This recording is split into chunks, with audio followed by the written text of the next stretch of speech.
Just picked up a new hood for Michelle's Renegade. It's got a little bit of rust starting underneath and a couple of teeny little dings. One right here, one right here. Should be able to smooth those out pretty nice. But otherwise, really not bad shape. And the beautiful thing is, it's white. So it matches Michelle's Jeep already, minus the decals. But hers, I don't know how well you can see it on camera, has a pretty darn big ding right here. And is just all sorts of stone chipped up. So I mean really this hood can be saved as well. And I might try to pound the dent and the dings out of it and sand it down and paint it, but we'll see. In the meantime, we can throw that other one on and it'll instantly look better because it's not all screwed up like that. Alright, so we just finished swapping over the hood. Only problem is it's missing the Renegade stripe down the side, but it doesn't have stone chips all over it. It doesn't have a giant rust spot in the middle, and it doesn't have a giant dent.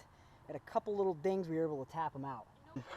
So now, we finally have our filler plate here. And technically you're supposed to take the body kit off to get this in, but we should be able to push the body kit away from these bolts just enough that we're just going to take the bumper off, slide that cover piece in, and then put the bumper back on.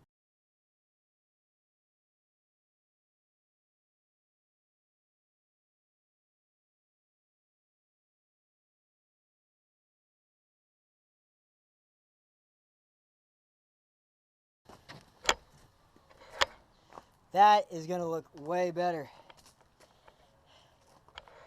Now, you know, the thing with 80s and 90s cars is that's when the US was going from standard to metric. So every other freaking bolt is a different kind of size.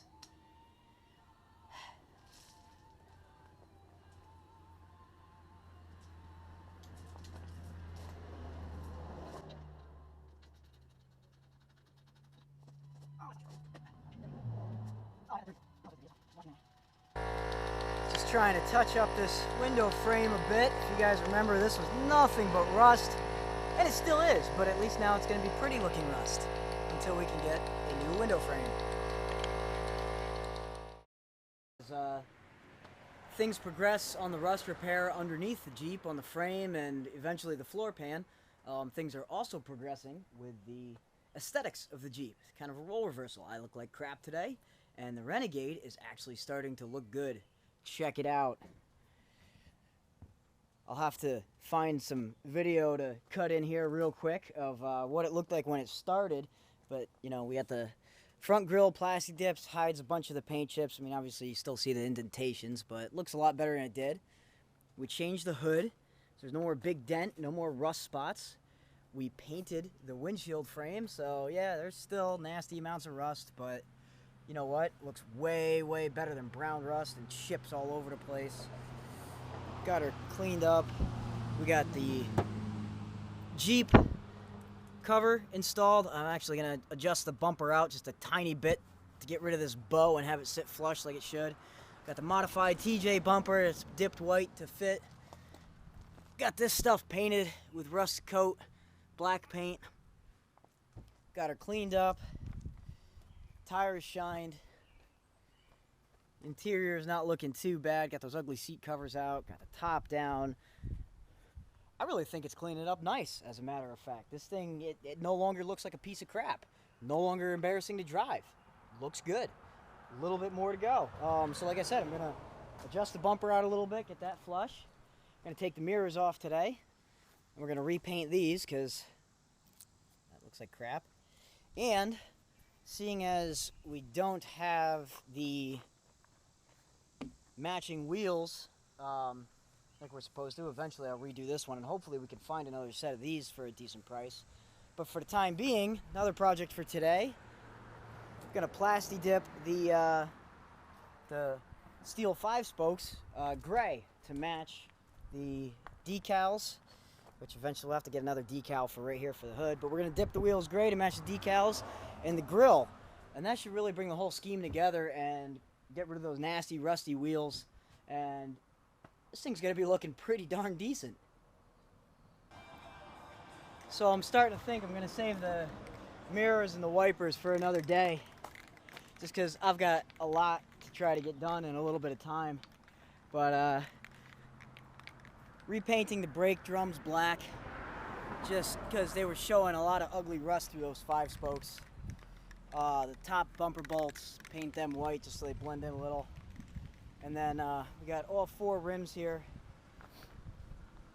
Really, I should probably tape off the tires, but if you do Plasti Dip right, it should peel off around the edges. I know when I did my 5 spokes like this on my Wrangler before I got my new wheels, I had some Plasti Dip that stuck to the tires, but I didn't quite have the procedure down right. The other thing too is I'm hoping this tire shine will help keep the Plasti Dip from bonding to the tires. So I'm going to put a dust coat on and then start laying on some layers and see how it comes out. Alright, so a little bit of Plasti Dip touch-up work to the grill, a little paint touch-up here and there. And then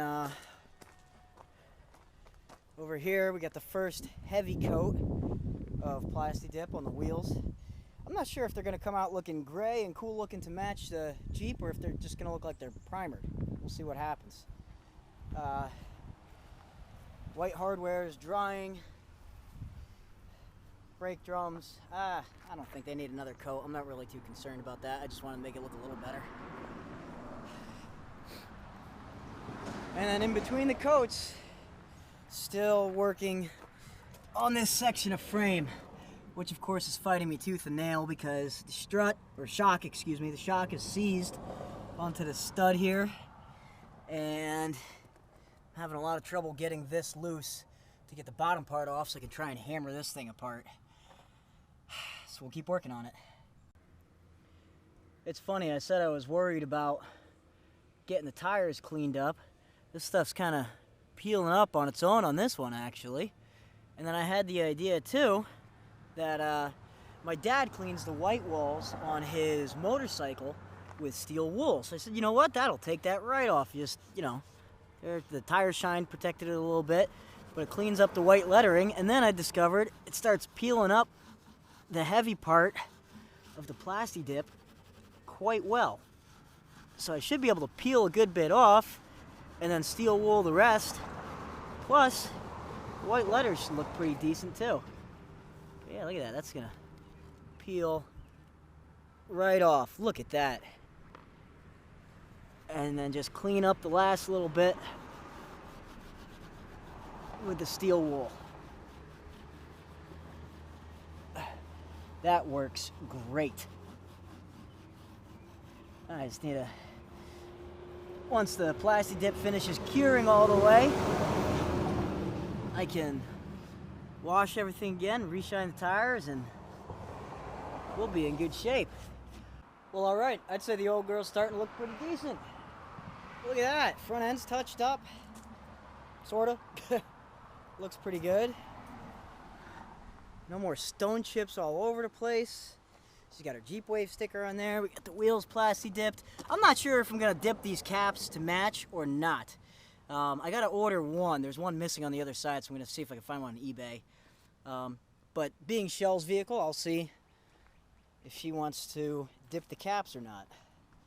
I don't think they look too bad like that, but it'd probably be better if they're dipped to match. So yeah, it's not looking too shabby. Undercarriage is painted up and everything. This thing's not looking too bad at all. I'll tell you what, I was a little worried while I was dipping those wheels that they might look like they were in primer, but I'd say they match fairly well with the decals and the front grille. Either way, they certainly look a lot better than light colored with rust all over the place. So maybe we'll find the correct set of these bad boys at the Jeep show that we're going to next weekend. Found a new center cap from Shell's Jeep at the York Jeep show. Only one of them missing. This makes me very happy. Still not the right wheels, but it'll at least dress it up a little cleaner for now. My dad used to tell me there's nothing that takes a vehicle from nice to trailer park like that other than a missing center cap or hubcap. Nothing against trailer parks.